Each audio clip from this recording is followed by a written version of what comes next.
Hello, this is John, back to do another video.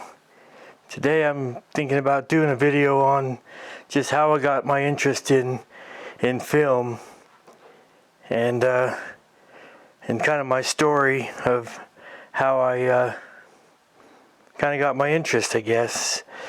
You know, when I was a little kid, I just seemed to gravitate toward the idea about film. I mean, I'd run around taking pictures of everything with my family.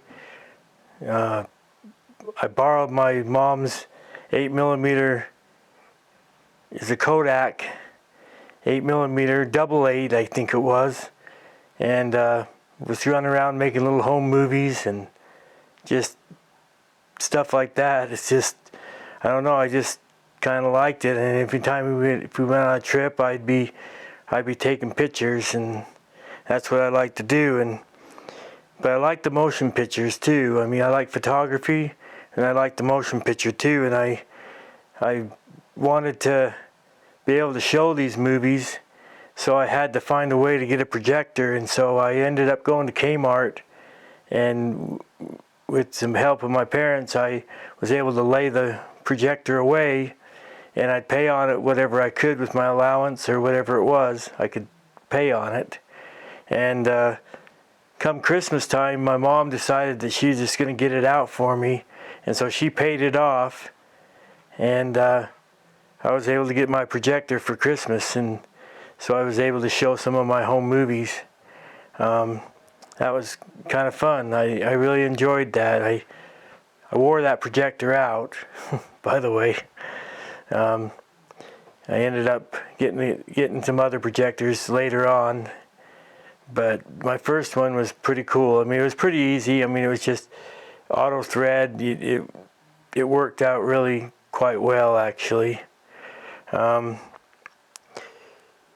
I was interested in photography too, so I ended up eventually, when I got older, I ended up getting what they call an SLR. Well, it really wasn't my first SLR, I guess. It was a Ryko. It was a rangefinder. So you had to take the image, and you put the two images together. Instead, there'd be a part like this, and then you just bring them together, and then that would be your focus. When I was a kid, I would always wanted to have a theater, and so I decided that I'd make my theater in my dad's basement, and it would be called the Good Theater. And I would have a cassette tape recorder, and I'd have some of the sound of a movie on. If I was at a movie, I would record the sound off the drive-in speaker, and when I got home, I would play that in my theater.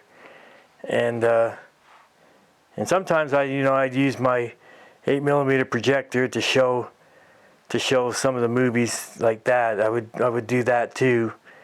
But my favorite movie was Airport. I loved Airport. I think I saw it 13 times when I was a kid.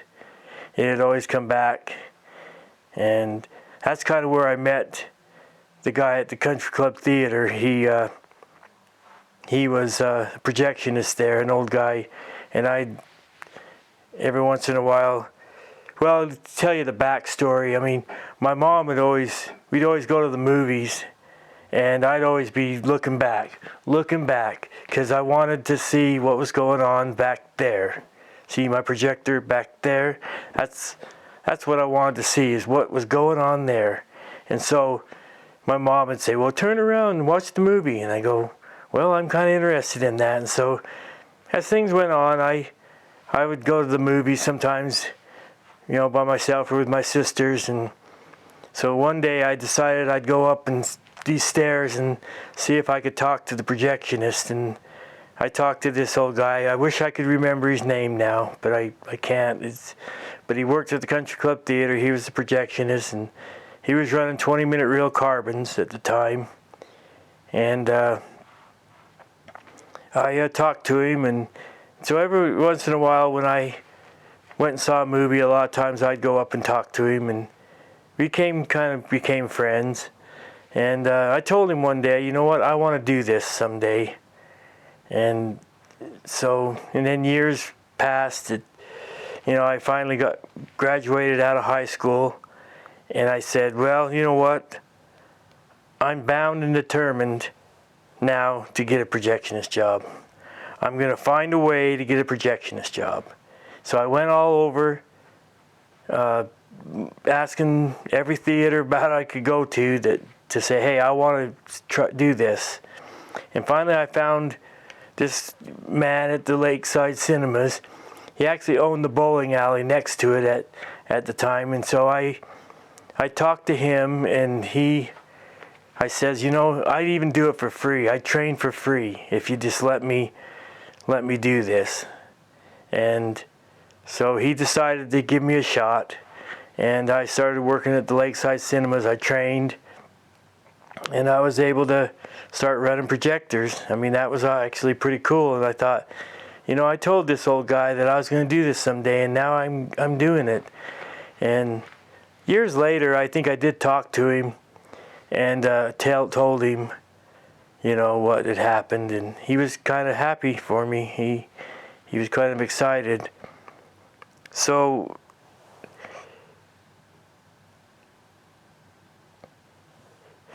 my experiences running film over the years has been quite amazing. I've learned a lot. I always tried to do the best job that I could.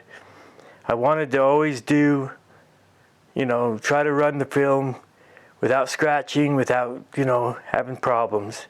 But you always had problems here and there. I mean, we were running acetate film back then, and so once in a while you would get a break, but we would, get it fixed and get on with the show. But I learned so much. I had my best friend, Earl Schaefer.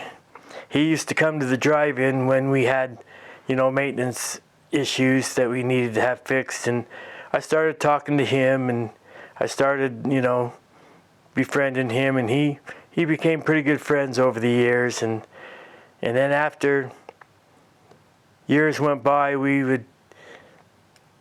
he would run the Redwood drive-in, and I'd run the Motorview drive-in, and sometimes we'd call each other on the phone and just talk, and hey, what's going on? Hey, what do you do about this? And we just, really had a good friendship over the years, and I think that's been really, really great that, you can find other people that have an interest in what you're doing. And so talking to people was always a great thing, I thought.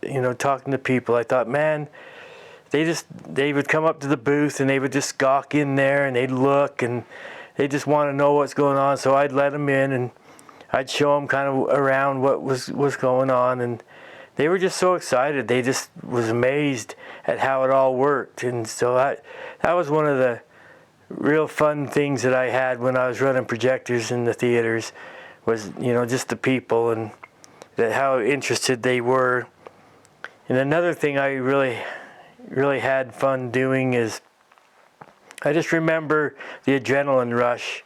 You just get so excited. I mean, so excited to get that movie started for a crowd. I mean, we would have a crowd at the drive-in. I mean, it would be full. And we was running Raiders of the Lost Ark one summer, and you could just feel the adrenaline rush. I mean, when we were getting ready to start, ladies and gentlemen, the movie will start in 2 minutes, and it was like just a rush. And he'd start it, and and it just feels so good. I mean, and after we switched over to digital years later, I didn't seem to have the same feeling anymore. I ran it for 8 years, and and it's good technology. I mean, I admit it's a good technology and it works good, but just does not have the same feel or atmosphere running a motion picture through the projector. And I tell you, I had people come up and watch, want to know what's going on, but The digital, they'd come up, look for a second, and they'd kind of walk away. They just didn't seem like they were much interested anymore.